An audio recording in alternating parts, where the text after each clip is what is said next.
Hello, I'm Bromley Domingo, your host for the Beat Community Media Show here at Worcester State. Misinformation is a rapidly growing problem in social media that's plaguing the minds of our communities and damaging our youth. In these times, it seems that libraries are the one source of quality information, and here, sat next to me, is Jason Homer, the head librarian of the Worcester Public Library. Jason, how dangerous is misinformation today? You know, social media, as you mentioned, has really helped transform information to something that can be changed and perverted and misrepresented. And so it's really a big problem. It was a big problem in the pandemic where we saw literal health implications, where we saw people taking medicines that were not meant for humans and trying to self-diagnose and self-prescribe. So misinformation becomes a public health issue, but it also becomes a social health issue. When we think about ways which we connect with people, you may have experiences at your family parties where you disagree with individuals. And when we think about misinformation and now the implications of artificial intelligence or AI, we can also have the misinformation have video evidence that supports it. So it is a pretty big both health concern, social concern, and overall general concern for all of us humans who are trying to participate in the society. Mm-hmm. With it being the 21st century, you know that the rate of social media moves. Yes. Can you talk about just how fast it's been moving out? Certainly. You know, I think when I think about my experience with social media, which is a little bit longer than your experience with social media, you know, I was early on days with Greatest Journal and MySpace, and in those as ways we just look to connect with people, and even early chat rooms where in many cases you had no idea who was behind it, and that really hasn't changed. It is more prevalent.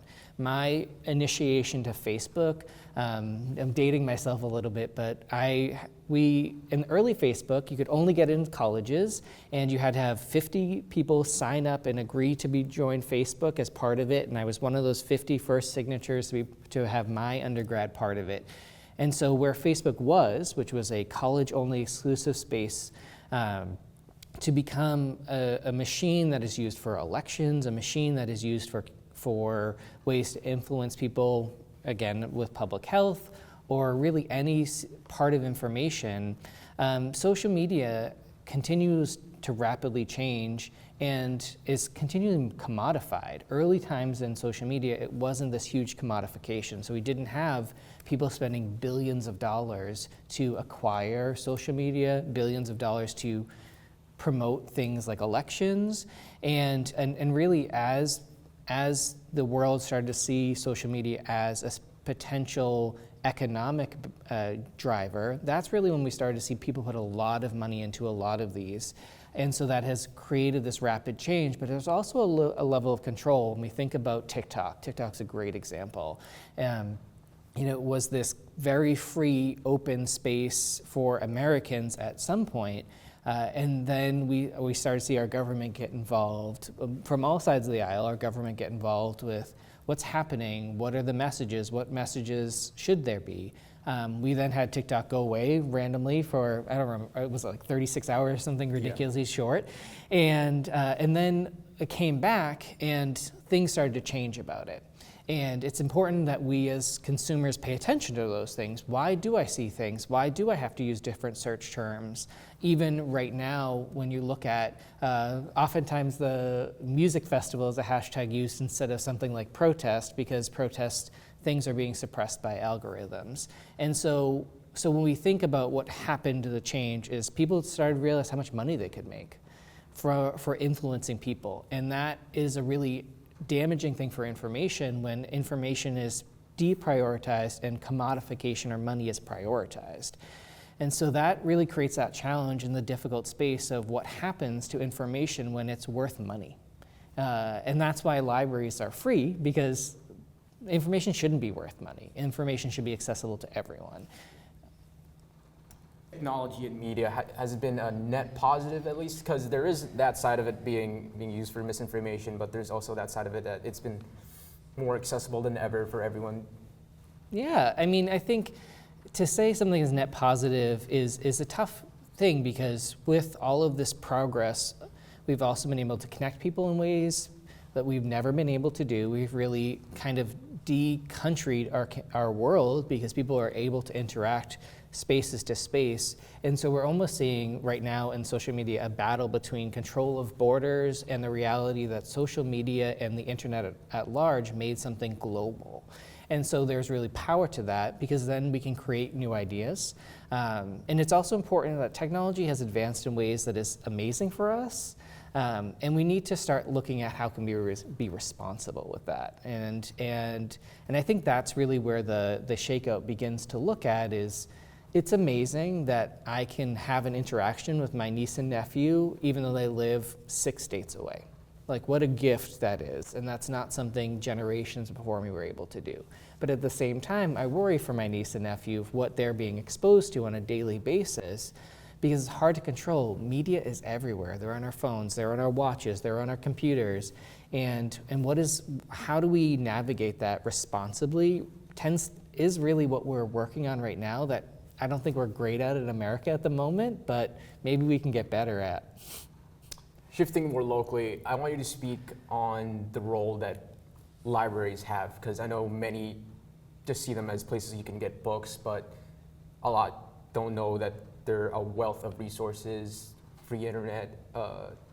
Yeah, and free internet, one of our favorite things that we've been doing over the last couple of years at the Worcester Public Library, and many public libraries have this, is the Library of Things. So it's not just traditional books and museum passes that you've been able to check out for years.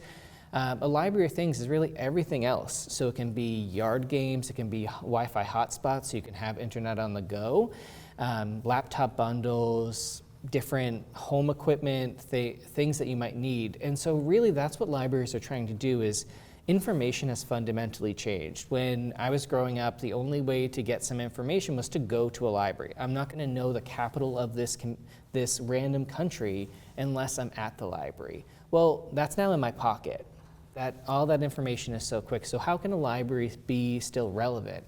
And that's what we're working on in all public libraries, but especially locally here at the Worcester Public Library, is the idea that we need to figure out what kind of information our community needs and how to do our best job at sharing that information. Some really successful programs that we've had lately, we've been doing a lot of library programs, both historical education ones as well as new technology ones.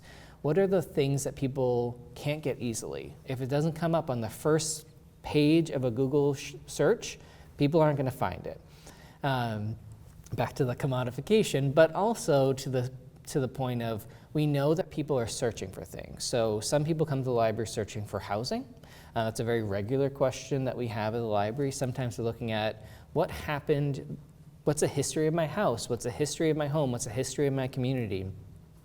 And so in that way, public libraries are trying to fill this role of figuring out what our community wants and providing that information in a fact-based means. And so one that isn't based on, I found this on a search term, but actually looking at the history of it, making sure that the sources are verifiable. We're able to work through that.